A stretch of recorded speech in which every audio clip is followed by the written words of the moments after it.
പച്ചക്കറിയുടെ വില വലിയ രീതിയിൽ കുതിച്ചുയരുകയാണ്. സാധാരണ ജനങ്ങളുടെ നടുവൊടിക്കുന്നു എന്ന് മാത്രമാണ് ഈ വില ഉയർച്ചയിൽ ഉണ്ടായിട്ടുള്ള ഒരേ ഒരു സംഭവം. ഇതിപ്പോൾ നമ്മൾ നിൽക്കുന്നത് തിരുവനന്തപുരം കണ്ണമ്മൂലയിലുള്ള HR സൂപ്പർ മാർക്കറ്റിനോട് ചേർന്നാണ്. ഇപ്പോൾ അമ്മച്ചി ഉൾപ്പെടെ അതായത് പച്ചക്കറിയൊക്കെ വാങ്ങിയോ? കുറച്ച് വാങ്ങിച്ചു മോനെ. എന്താ വിലയുടെ വ്യത്യാസം? വില ഒരുപാട് ഭയങ്കര വിലയെന്ന് വെച്ചാൽ ഭയങ്കര വില. നമ്മൾ വീട്ടുവേല ചെയ്താണ് ജീവിക്കണേ. നമുക്കൊന്നും വാങ്ങിച്ച് ജീവിക്കാൻ പറ്റൂല, അങ്ങനത്തെ വില.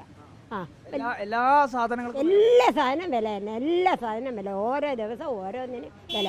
ഒരു വെളിച്ചെണ്ണ വാങ്ങിക്കാൻ പോകണമെങ്കിൽ അതിന് 350, 400, 430 രൂപ വില. ഇങ്ങനെ വാങ്ങിക്കും നമ്മളെപ്പോലുള്ളവർ. പിന്നെ കാക്കിലെ വാങ്ങിച്ച് തൊട്ട് വരട്ടും, അങ്ങനെയാണ് ജീവിക്കണേ.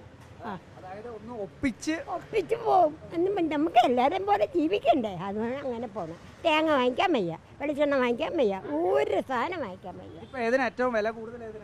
എല്ലാം ഒന്നും പറയണ്ട മോനെ, എല്ലാം വില തന്നെ.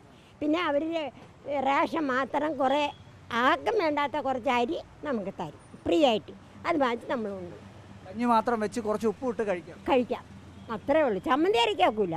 ഉപ്പും വിളിഞ്ഞ് അവിടെ അത് മുളക് വാങ്ങിക്കണമെങ്കിൽ അതിൻ്റെ വില കൊടുക്കണം. അത്രയ്ക്ക് കഷ്ടം അനുഭവിക്കുന്നു. ഇപ്പോൾ സാധനങ്ങൾ ഇപ്പോൾ 100 രൂപയ്ക്ക് വാങ്ങിയാലും ഒന്നുമില്ല, ഒരു സഞ്ചി നിറച്ച് കൊണ്ടുപോകാനില്ല.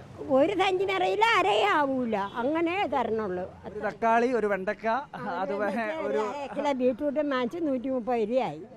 അതിന് നിവർത്തിയില്ല. 100 രൂപയ്ക്ക് മലക്കറിയാണ് കിട്ടിയെങ്കിൽ നമ്മൾ 2-3 ദിവസം കൂട്ടാൻ വയ്ക്കാമെന്ന് വിചാരിച്ച്. പക്ഷെ അവർ തരൂല. എൻ്റെ പേര് ലീല. ഞാൻ ഇവിടെ ഒരു ഫ്ലാറ്റിൽ ഒരു വീട്ടിൽ ജോലി ചെയ്യണം, 3 മക്കളെ വളർത്താൻ വേണ്ടിയിട്ട്. എനിക്ക് കിട്ടണത് 380 രൂപ കിട്ടും.